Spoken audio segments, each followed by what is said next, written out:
Homeopathy, modern science or ancient myth. Created and edited by Michelle Ruiz and Shaha Aziz.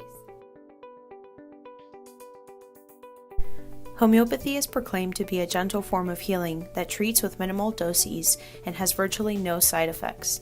Its founder, Samuel Hahnemann, developed this form of healing as an alternative to the brutal methods employed by allopathic doctors during the late 1700s and early 1800s, focusing on the do no harm principle stated in the Hippocratic Oath.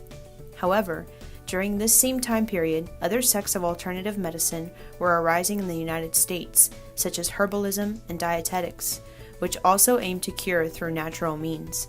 Although all of these practices praise the curative power of herbs, roots, vegetables, and other plants, homeopaths were often singled out as quack doctors and denounced as selling plain water as a remedy, begging the question of, is homeopathy really a minimally invasive curative science, or is it a myth advertised as medicine?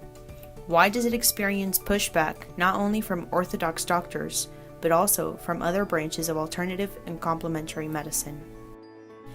Like many of the founders of alternative medicine sects, Samuel Hahnemann was disillusioned by brutal methods and practices of allopathic medicine, including bloodletting, amputation, and other extreme measures of treatment. He believed these treatments were doing more harm than good and longed for a gentler method of healing for his patients. This prompted his investigation into cinchona bark. Cinchona bark, which contained quinine, was already known by the Jesuit missionaries in South America to cure malaria due to its chemical properties, but Samuel Hahnemann wanted to further investigate how cinchona bark was identified as a cure. What about cinchona bark prompted the Jesuit missionaries to do this? He experimented by ingesting cinchona bark and came across a revolutionary discovery. He fell ill with intermittent fever right after having ingested the bark. The cinchona bark ended up producing mild but similar symptoms in him, a healthy individual, as it would in a person ill with malaria. The same process employed by Hahnemann to isolate the treatment for a specific set of symptoms is still used today, as explained by Doctor of Homeopathy Anusha Thiagarajan, who explains that homeopathic remedies, like pharmaceutical drugs, have to go through the process of testing and FDA approval, but the FDA recruits healthy individuals. It works, it's proved and tested, and that's all, right? It has been tested on healthy people. Let's say on a healthy people, homeopathic remedies are tested. It's not on a sick or a dead people. They test on living, healthy people. So when you take this remedy, you will start having that symptom. So this is how homeopathic remedies are proved and considered these symptoms for treating people. So when on a healthy people, when these symptoms are created, they decided that why not people having these symptoms give this remedy to fix the problem, and it has worked. This directly correlates with the first law of homeopathy, that of like cures like, or similus similibus curantur. As explained by homeopath Thiagarajan, substances will be administered to healthy provers to see what symptoms they will develop. These symptoms serve as indicators as to what that particular substance can help remedy by showcasing the body's natural response. For example, allium cepa, or red onion, is often utilized to treat the common cold as it produces watery eyes, runny nose, and sneezing, mirroring the symptoms of a cold. The second law of homeopathy is that of infinitesimals, or the minimal dose.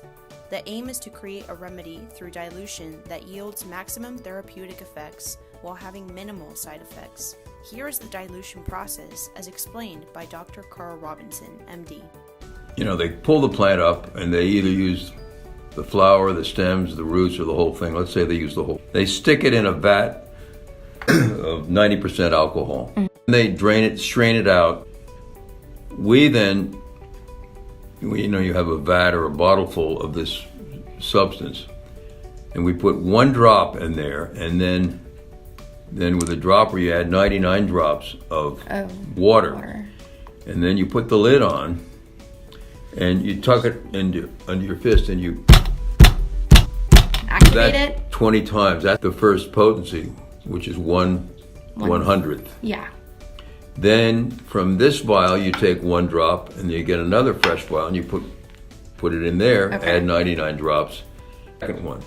So most of us do 12 vials or 30 vials or 200 or even 1,000. But so our medicines definitely do not contain any molecules. The third law of homeopathy is that of the single remedy. This law states that one single remedy should be given to treat the totality of the patient's symptoms. If a patient comes in with a stomachache and a headache, homeopaths do not give a person a remedy for each of these symptoms, but rather find a remedy that simultaneously treats both. A homeopath's initial consult with a patient can last anywhere from 30 minutes to 2 or 3 hours, as they must first do a thorough, holistic analysis not only of the physical, but of the whole person, meaning mind, soul, and body. I find a homeopathic remedy which will have some symptoms of her mentally, how she reacted, what was mental feeling, emotional feeling, and the physical symptom. Depending on the individual composition of the patient and how they personally respond to the prescription, they might need to take several doses of the remedy or just a single one. Thus, the course of treatment is adjusted at several stages by the homeopath in response to the reaction of the patient to the remedy. Hahnemann derived these 3 laws, which form the core of the practice, from ancient medical schools of thought, such as that of the Empiricists, the Methodists, and the Hippocratics. The first law of like cures like was first hypothesized by the Hippocratic writer of the Sacred Disease when he stated that the majority of maladies can be cured by the same thing as caused them. He, along with the author of The Nature of Man, also emphasizes the importance of observing the body's natural responses to illnesses and paying particular attention as to how the symptoms differ in manifestation based on personal constitution and tailoring treatment for that specific patient.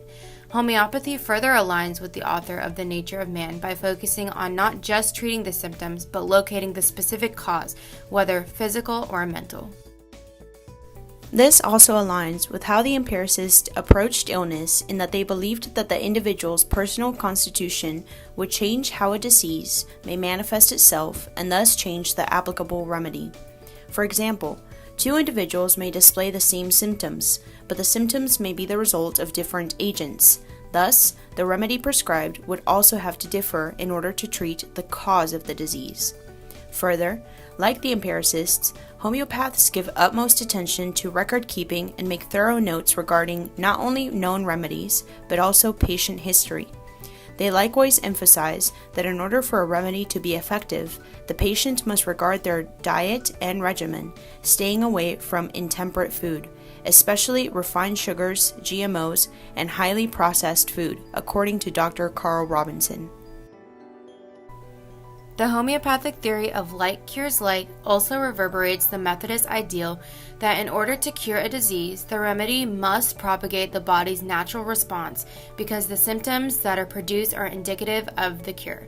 This process of discerning which remedy matches the body's reaction to a malady takes time, and thus, like Methodists, homeopaths focus on long-term care rather than treating acute diseases. Sometimes, the homeopath may have to adjust the remedy several times to best fit the individual, and therefore, homeopath Dr. Anusha Thiagarajan states that they may see the patient over a course of several months or even years. Although homeopathy shares many similarities with certain forms of ancient medical practice, other forms of alternative medicine, such as dietetics, can also be traced back to ancient theories. For example, empiricist philosopher Heracles of Tarentum increasingly emphasized the importance of diet and regimen in the overall health condition of the individual. This form of healing saw resurgence during the early 19th century when the practice of using nutrition as a curative means once again became popular. Initially, the dietitians and nutritionists were marginalized from allopathic medicine as orthodox doctors considered their methods an overly passive way of approaching disease. However, dietetics gradually became accepted as a valid form of treatment, and in the late 19th and early 20th century, doctors began working in tandem with dietitians and consulting with them, instead of slandering their practice as quack medicine. If dietetics stems from some of the same principles as homeopathy, adopted from empiricist theories, why has nutrition and dietetics become normalized on a much grander scale in comparison to homeopathy?